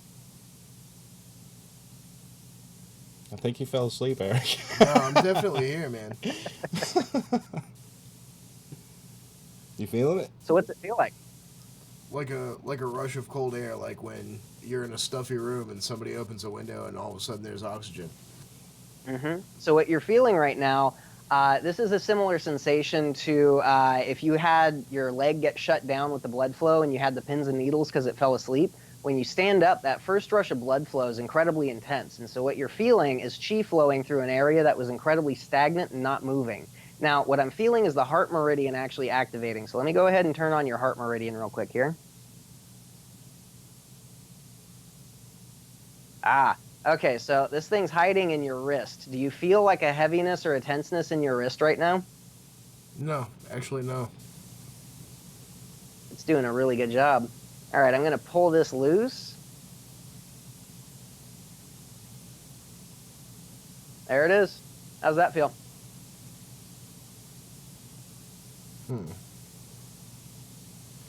Something is, yeah, there's definitely feels like something is moving a little more freely. Go ahead and take a deep breath into the hand. How much stronger is that now?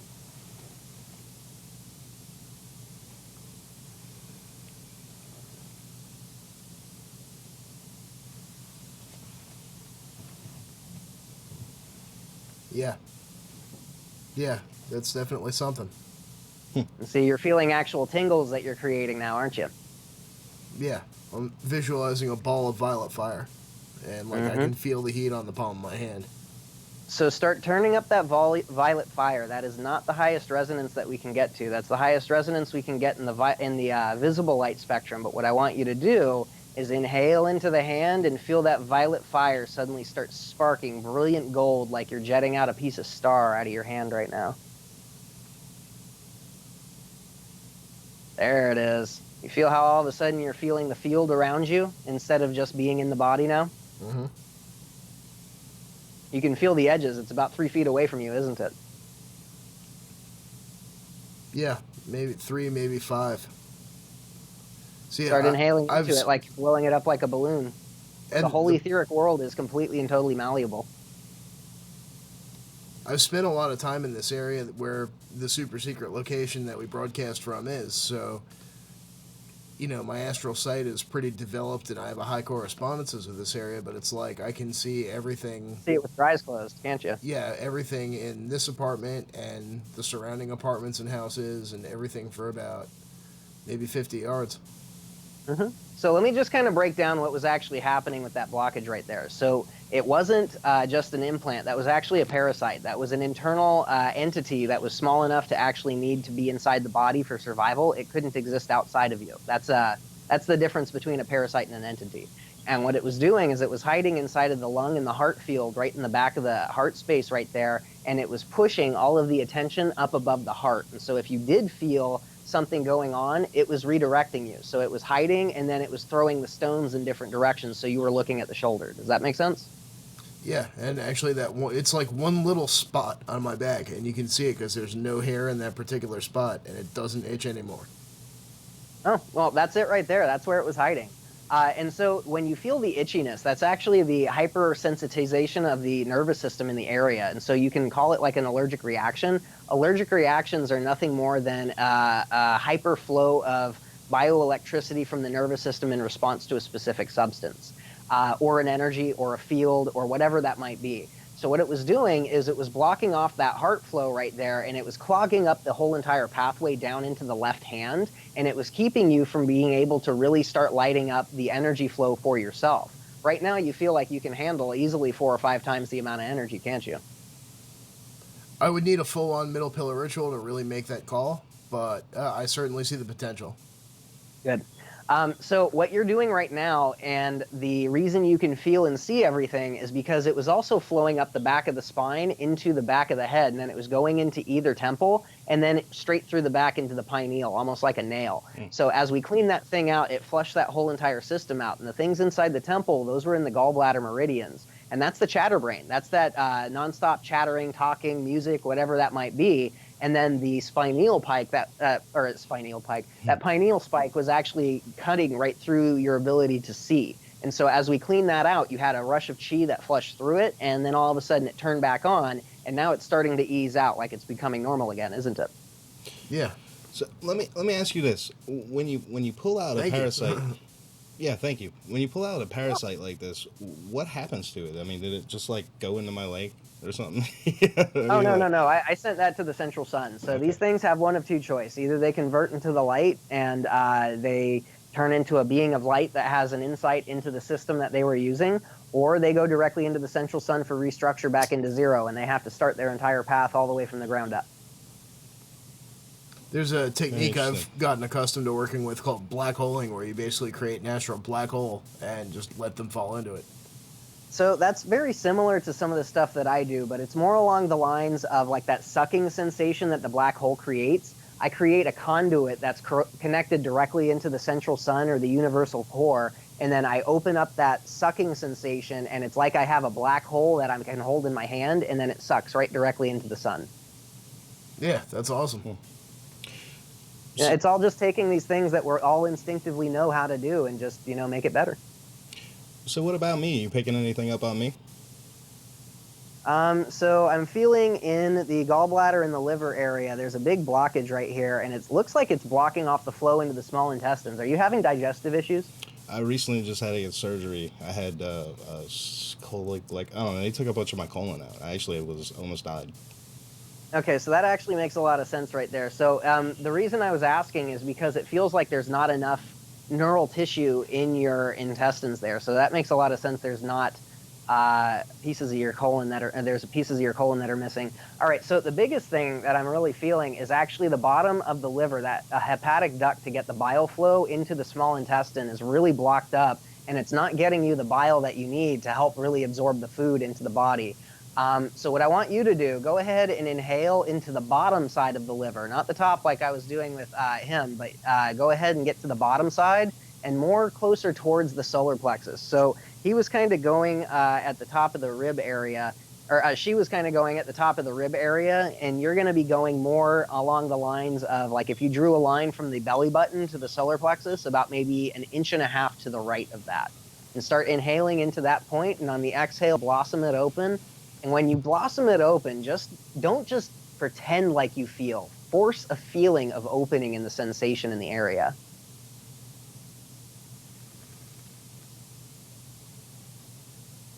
See, and immediately this is causing a bunch of resistance to pop up behind you. Let me step back a little bit here. I'm going to light up your field. Yeah, you've got an entity that's hanging up above you. So this is blocking off your flow to source, and that's where all the stagnancy is actually coming from to begin with. So let me go ahead and light up this flow of connection up above where this blocks it off. Brighter and stronger. Let's flush that down and through the top of the head, opening up, causing the pelvis, the lower back, the solar plexus, and the back of the heart space to release. There we go. And it's still stuck in the throat and the back of the head. There we go. All right, let me connect in, cleaning this up. It doesn't want to let go. It's still holding on to something. What is that? Let me follow this back to the anchor point that it's still holding into. This is right inside your stomach, right below the abdomen, or right below the belly button. This is hooked into the psoas muscles. That is the front side of the spine. There is trauma triggering inside of here. Some old stuff from when you were younger. There's like some abandonment and kind of like a feeling lonely type of a sensation that's really kind of playing off of that resonance and not letting it release. Let me start flushing that through. There it goes. There we go. How you feel? Different. Definitely different. You know, it was funny because when you were saying it was holding on, like, as you were saying it, I was feeling it in my throat. I was feeling something in my throat. Yeah, that's where it was anchored onto. It's really interesting because you have a well-developed throat, specifically because you have a voice and you speak it, like with this platform right here. But it's like you don't speak about certain things. There's like a whole wall of reservation that you're hiding behind it. And this is actually pretty typical. Don't tell nobody that. Well, you know, that's the thing. I'm here to break these walls, bud. Like the whole sacred masculine thing, like there's a whole, you know, level of wrongness with suck it up, pussy, you know, be a man, man up. Like all these things to get us to really cauterize our emotions and to stuff them down below and put on that deadpan expression. It just builds up trauma behind all that right there. And that's what these things hook into. And so we have all these stories in our head that we always stay inside of that allow us to ignore what's screaming on the inside. You know, that little boy that was lonely, you know, like there's nothing wrong with being a lonely little boy. There's everything wrong with being a lonely little boy when you're grown up, though, you know? Right. So, like, it's all about finding that resonance inside of ourselves that we're holding on to from these programs that oftentimes got passed down to us from our parents. You know, they never talked about them, but we felt it. We saw the behavior and we embodied it. And then we felt the same feelings inside of ourselves, but now we have a choice to clean the cycle out, you know? So now, quick before we move on here, we need to actually focus on you real quick. What does your stomach feel like right now? Well, kind of typical. Normal, like, not pain, but discomfort, I guess.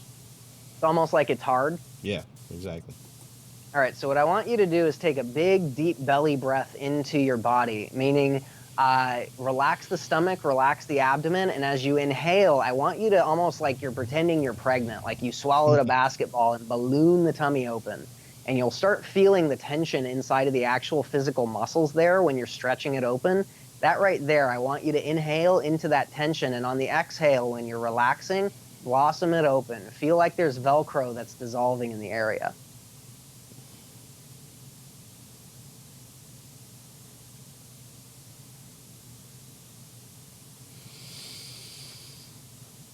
Just like that. Keep going. I'm going to start opening up this liver meridian, softening the gallbladder flow.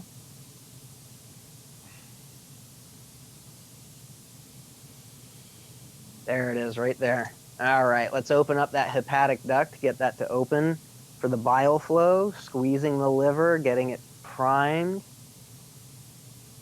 There it is. All right, let's get the digestive system open. I'm going to start from the mouth, moving all the way down through the esophagus, filling the stomach with chi, and allowing it to gently drain down into the small intestine through that ileocecal valve, through that duodenal sphincter, all the way down to the ileocecal valve of the large intestine.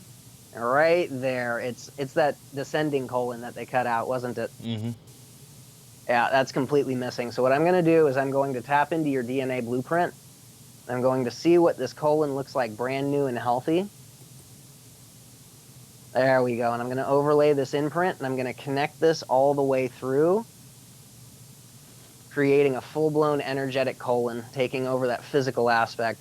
There it is. That's starting to really kick loose now. How's that feeling? I definitely feel different. I mean, I can't really describe it, though.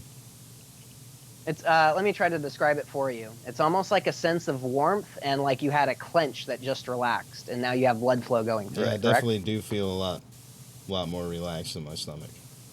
Yeah. So what's happening right here, that tension that you're feeling, the belly breathing is going to help you rewrite that. Pretty much the program going on here, most people have this going on, is specifically here in America, is the anti-gut syndrome. So when we start getting a gut, when we start getting fat, even if we're not fat, we're always clenching our stomach because we want that six-pack look going on. And what ends up happening is when we're always clenching our stomach, when we're always sucking in the gut, it completely and totally shuts off the flow of the diaphragm going down into the abdomen to pull even more air into the lungs and actually shift the organs. And so that belly breathing right there, it puts pressure on the organs, and then on the exhale, it releases them. And so this squeezes old stuff out, and it brings in new blood flow. And this is how you actually can add about 10 to 15 years of healthy life to your life just by with the physical aspect. When you start tapping into the chi, there's no telling how long you can stay 25.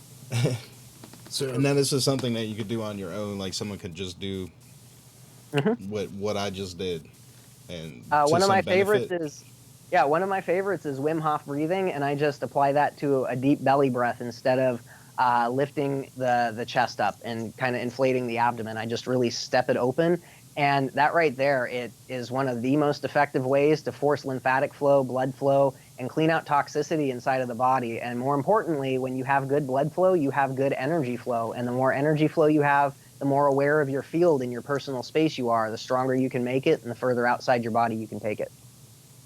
Wow, that's pretty awesome, actually. Right?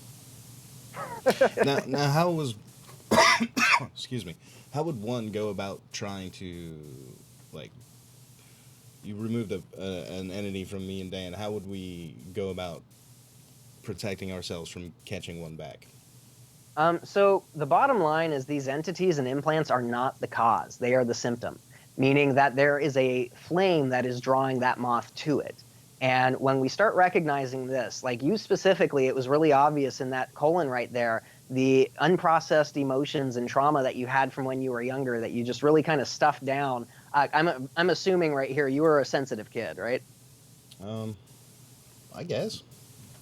Maybe. And you really just kind of had to shut that down, didn't you? Yeah, I guess so. That's Typical, the same like you said, happened to the me. macho man thing, yeah. Deep down, he is a big teddy bear. Big teddy bear. Same thing happened to me, man. I thought my job was to be the most lethal person on the planet, and I was training for that for almost a decade, you know? It's a whole system designed to shut us off from what's actually real.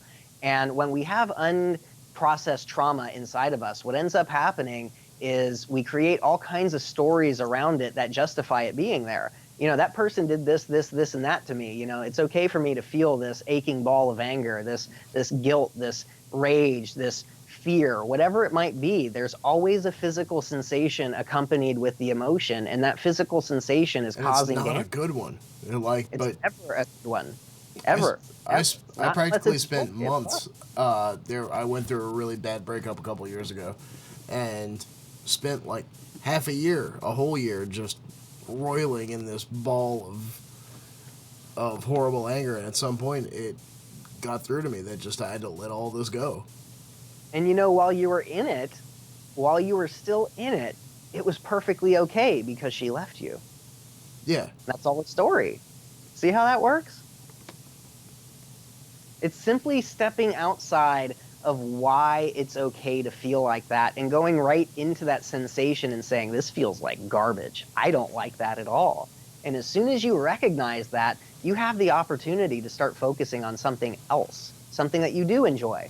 And this is exactly what I teach people. I do this on a physical level, an energetic level, and an emotional level. And one of the most powerful resonances that I can find, I kind of went over this with you guys already, is you tune into that breath, that flow, that's the body level. The spirit, the emotional level, that's that smile, and the mind level, that's the light. And when you have that trifecta of that tornadoing breath full of light and laughter, you can find anything that resists that light on the mind level and the program level, and you can flush it through, make it bright. You can find anything that gets serious, that gets angry, that gets hard, that gets tense, that gets heavy, that resists that laughter energy. And you can clean it out. You can drill through it and turn it on into a very bright light that's echoing laughter, because you have the awareness inside of you, and it's your body. If you don't like it, all you have to do is be aware of it. Stop dwelling on it, but be aware of it, and then start dwelling on things that you do want to experience. Excitement, connection, joy, love. And then feel that so intensely that when you bring it into that space that has that junk, it has no choice but to flush out, because the vibration lifts. And when you're dealing with heavy vibrations, it's like metal inside of a body that's supposed to be liquid or gas. And as you release it, it drops out, and all of a sudden your gaseous liquid state becomes more open, more flowing. And you're releasing these weights, and you're literally lifting your vibration. That's a great analogy, I guess, and that's pretty much what Crowley meant by love is the law, love under will. It all sort of comes back to law of attraction and, again, the basic hermetic principles, as above, so below. Now, the law of attraction, I'm glad you actually brought that up. This one right here is one of the easiest to wrap your mind around once you understand the way that the body speaks. So we understand already that the story, the words, that program limits us from about 99% of all the other language that the universe and our body speaks with. Now, as we go into that and we recognize that we have pieces inside of us that are screaming out to the universe in rage, in guilt, in shame, in fear, and yet we're sitting here talking to the universe in the words, telling it that we want success, happiness, joy, and meaning in our lives, what do you think the universe is listening to? Yeah, whichever's louder. Well, it's not even whichever's louder. It's the language that it speaks. The universe doesn't speak English. Right. Neither does your body.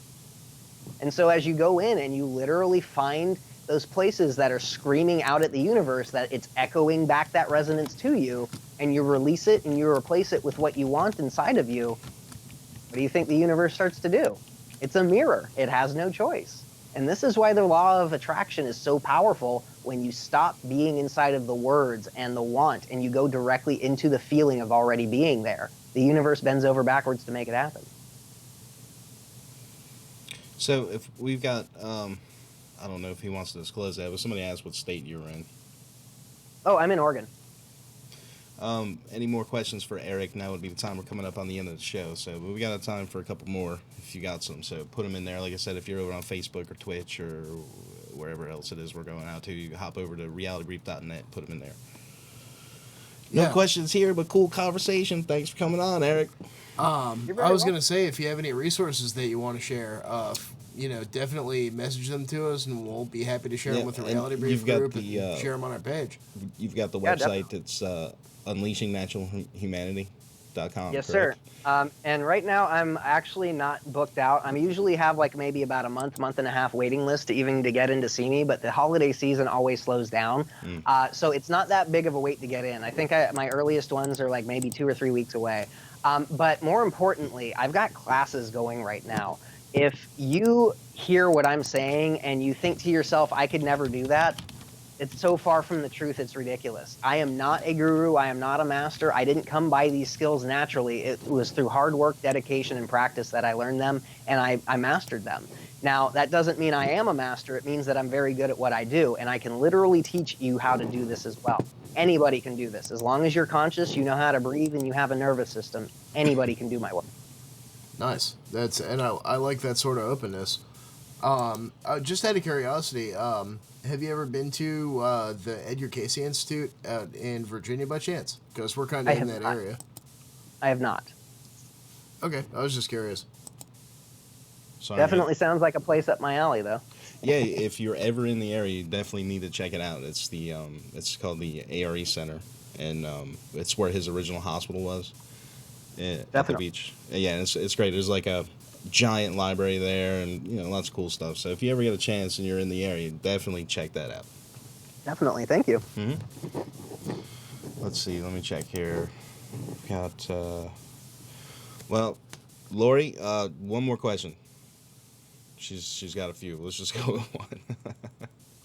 But we'd definitely like to have you back on. Yeah, sometime well, in he's the coming on the future. 15th, eh? Oh, awesome. Yeah. I think we're going to be honing in there on the type of work that you do for the Secret Space Program veterans.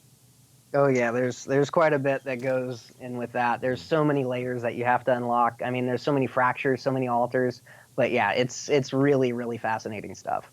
Now, do you think that a lot of that stuff is, physically taking place in this timeline right now, or do you think that that stuff is going on in parallel timelines to ours? So the crazy part about this is I'm not 100% sure. It's 100% happening, but the way that I operate, I'm inside of my physical reality, and I can jump timelines with my consciousness, but I'm not physically there, so I can't tell. I don't know. Fair enough. Yeah, that's the ever elusive question. Yeah. Yeah. No, there's definitely crazy stuff happening in our night sky in this reality. There's so much more than what we ever thought could be here on this planet right now, completely invisible to us. But whether or not all these things, these stories that we hear are happening, I have no confirmation for that because I haven't experienced it, and I can only talk about things that I've experienced. Right. Yeah, I mean, I can respect that. I mean, we talk to people, whistleblowers, survivors, whatever you want to call them, all the time. But I don't know what to say about it. Hey, I mean, we can only talk about what I experience. Their experiences, and that's it. You can't have an experience for somebody else. You can listen to somebody speak with conviction about their experience, but until you've had it, you can't truly say yes or no. Exactly. And that's, it's like having an orgasm. You can't explain to somebody what that feels like if they've never had one. Yeah, I keep trying to tell my wife, but let me stop. We're gonna get punched later for that one. Yep. Oh yeah, that's coming. You'll experience karma. Now, one other question, going back to the Archons for a sec, because I've definitely heard of the Archons before. Do you think that it is possible for sufficiently advanced magicians to gain mastery over them, or perhaps evoke them, or get information out of them the way you would a geishic spirit, or perhaps one of the intelligences out of the Key of Solomon, or even the angels from the Ars Paulina? 100%. One of the easiest ways to decode these systems is to just observe it and watch it do its thing, because it's always trying to block off and shut down the exact opposite of what would undo it. And so if you're always paying attention to what it's trying to do, and then you do the exact opposite and you put your intention into doing that, you can unlock literally anything, all the way up to the archonic level. And I've been there. They are not a very pleasant consciousness to be in contact with, but it is something that is entirely possible.